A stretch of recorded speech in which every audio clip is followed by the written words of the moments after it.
last year, where the free floats fell to 17.64%. It further depreciated to 15.03% at the conclusion of a voluntary tender offer in September. These and more reasons seem to be responsible for the delisting considerations. But the managing director of Ashaka Cement, Mr. Rabiu Umar, joins us now from our Abuja studios to tell us more about this delisting. It's good to see you, sir. Good evening. Good evening, Temple. It's a pleasure to be here. Thank you very much for coming through. And one will really think that the impact of the economic recession, as well as the activities of the Boko Haram on your plants in northeast Nigeria, is one of the reasons, or one of the reasons why you want to delist from the exchange. Is that correct?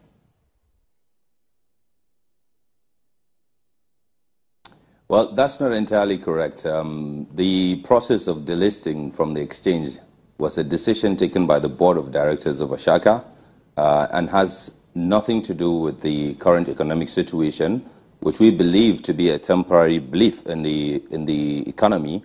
And secondly, the Ashaka is not going to disappear. I mean, we are I live in Ashaka, I live on the site, and I'm not going anywhere. The process will continue. We are not going anywhere. It was purely in compliance with regulatory requirements of the listing. Today, we are in breach of that requirement. We have 15.03% of our shares that are tradable on the exchange. And as you know, the exchange listing requirements you're supposed to have in the minimum 20% of your shares tradable on the exchange, which is what we call free float.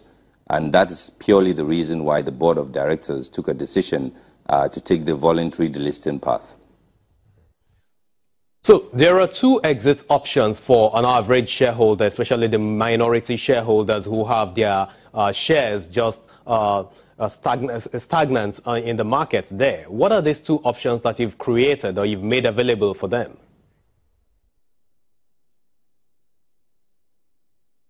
Well, the first option is that a minority shareholder today can decide to sell their shares on the stock exchange.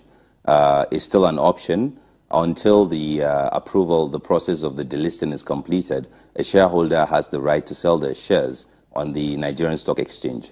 The second route is there's an option which is an extension of the voluntary tender offer that just finished, basically allowing the shareholder to exchange their shares for the shares of Lafarge Africa. Essentially, for every 202 shares of Ashaka, you can take 57 shares of Lafarge Africa, including a premium of 2 Naira per share. And of course, your notice to the Nigerian Stock Exchange says that Ashaka Cement has had to bear some unnecessary costs in terms of meeting listing obligations. Will you be willing to share those obligations that you've had to comply with in recent times that served as burdens with us here?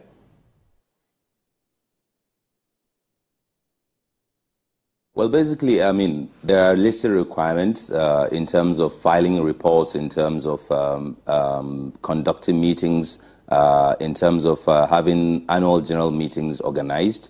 And these are all fine and good. And I think the listing requirements of making sure 20% of the float of the shares are on free float is to make sure that you have an adequate number of shares that are owned by a large number of people that are supposed to come for the AGM. But where that number gradually keeps shrinking, then it doesn't make as much sense to keep the company as a publicly listed company. Okay, we know you have a good relationship with Lafarge Holcim, Lafarge Africa. Tell us how this delisting plans concerns them.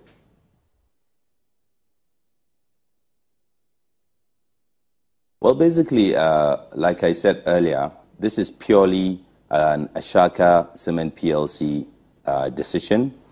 Lafarge Africa, of course, has links with Ashaka, but the decision was taken by the board of directors of Ashaka Cement PLC.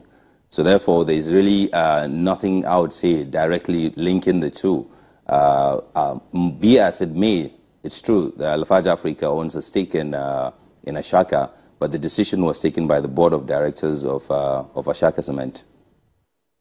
And of course, you should be having an extraordinary AGM meeting sometimes in December, and that is where we expect the decision, your proposal, to be given some kind of attention as well. Do you see the chances of rejection on the part of these minority shareholders?